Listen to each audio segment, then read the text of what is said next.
వీటి నుంచి వచ్చే వాసనలు లావెండర్ మరియు గులాబీ వాసనలు వచ్చేలా ఈ ప్రభుత్వం చర్యలు తీసుకుంటున్న చర్చ.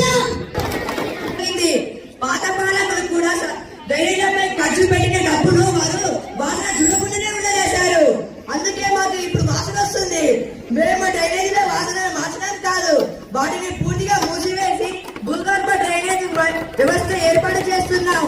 గత పాలకులు అవినీతి వాసన మాత్రమే రాష్ట్రంలో ఇక ఉండదు.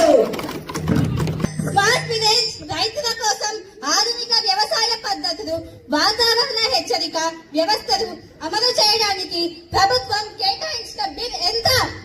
గ్రామీణ రైతులందరికీ ఈ టెక్నాలజీ అందేలా ఉచిత శిక్షణ కార్యక్రమాలు ఏర్పాటు చేశారా? అధ్యక్ష, కేటాయించింది. ఇందులో డ్రోన్ టెక్నాలజీ శిక్షలు 30 కోట్లు ప్రత్యక్షంగా ఉన్నాయి. ప్రతి స్మార్ట్ విలేజ్ లో కనీసం 50 మంది రైతులు ఉచితంగా ఈ ఆర్థిక సాంకేతికపై శిక్షణ ఇవ్వడానికి రైతులు స్మార్ట్ శిక్షణ కార్యక్రమం మొదలైంది. ఇకపై పాత పాలనల లాగా రైతులు ఆత్మహత్యలు చేసుకోరు. ఆధునిక వ్యవసాయంలో లాభాలు గడిస్తారు. మాట్లాడండి. Giving me this opportunity, Madam Speaker. Honorable Madam Speaker, honorable members of this House, I rise today to present the Free Breakfast for Government School Students Bill 2025 on the PO of Ministry of Education.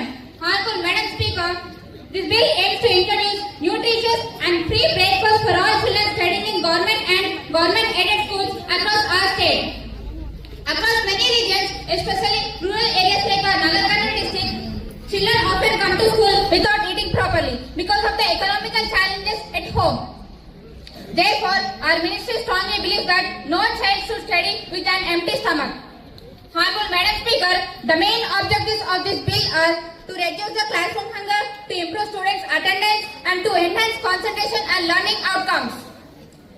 Honorable Madam Speaker, this bill contains the following main key provisions: free breakfast for all students, which means every child studying in classes 1 to 10 in government and government-aided schools will get one healthy breakfast every morning at any cost.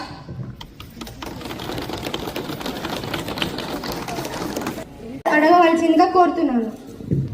భోజనంలో నాణ్యత మరియు రుచి సరిగ్గా ఉండటం లేదు. విద్యార్థులు మంచి ఆహారం